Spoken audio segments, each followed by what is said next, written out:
Israel के operation rising lion के जवाब में ईरान ने भी जबरदस्त पलटवार किया, लेकिन पहले हमले के बाद खुद पीएम नेतन्याहू और बाद में आईडीएफ के सोशल मीडिया के जरिए बार बार ये कहे जाने पर कि ईरान की जनता के पास ये अच्छा मौका है, रिजीम चेंज कर दीजिए, लेकिन इसराइल की तरफ से की जा रही इस तरह की बातों का जवाब ईरान की आवाम की तरफ से आ रहा है।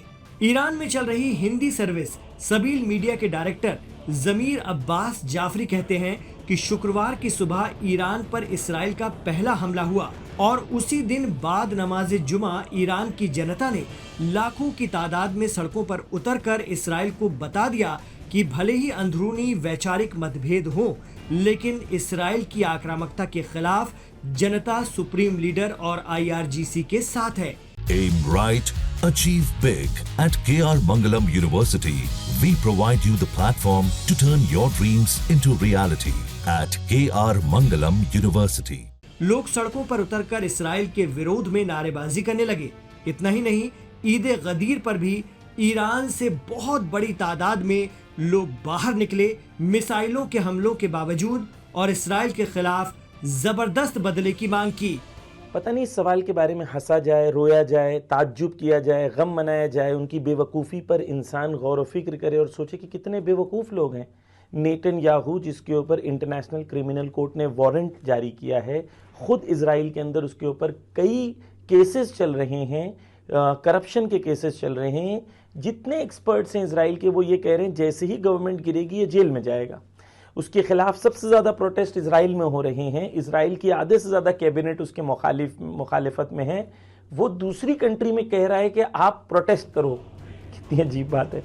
गौरतलब है कि ईरान में हुए हिजाब मुखालिफ प्रदर्शनों के बाद अक्सर ये कहा जाता है कि वहाँ एक बहुत बड़ा वर्ग ऐसा है जो मौजूदा सिस्टम से परेशान है और उसे चेंज करना चाहता है। यही बात अमेरिका भी अक्सर कहता है कि ईरान में रिजीम बदलना चाहिए। आरोप तो ये भी लगता है कि वहाँ हिजाब के खिलाफ हुए प्रदर्शनों में पश्चिम का बैकअप था। इसी तबके को एड्रेस करके पीएम नेतन्याहू ने पहले हमले के बाद अपने पैगाम में कहा था कि हमारी ईरान की जनता से कोई दुश्मनी नहीं है और वक्त आ गया है कि अब आप अपनी रिजीम के खिलाफ बगावत कर दें और उसे बदल डालें, जो 47 साल से आप पर मुसल्लत की गई है। यही मौका है दोस्ती के साथ आगे बढ़ने का, क्योंकि ईरान और इसराइल दोनों प्राचीन सभ्यताएं हैं, लेकिन ऐसा लग रहा है कि इसराइल का ये दांव ईरान में बिल्कुल उल्टा पड़ गया है।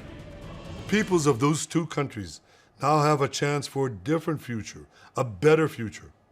So too do the brave people of Iran, and I have a message for them. Our fight is not with you. Our fight is with the brutal dictatorship that has oppressed you for 46 years. I believe that the day of your liberation is near. And when that happens, the great friendship between our two ancient peoples will flourish once again.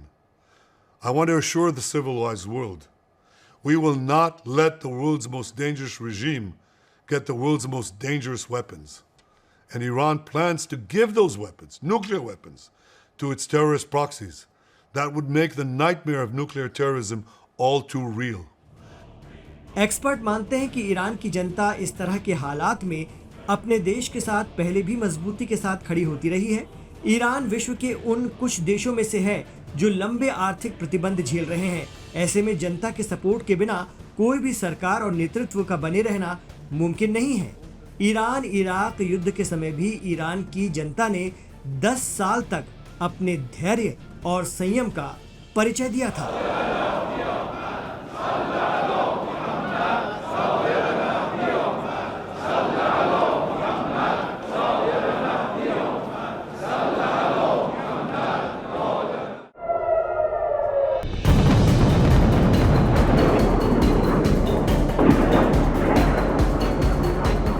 नमस्कार, आप देख रहे हैं live Hindustan. Middle east में Iran और Israel के बीच जंग लगातार भयंकर होती जा रही है।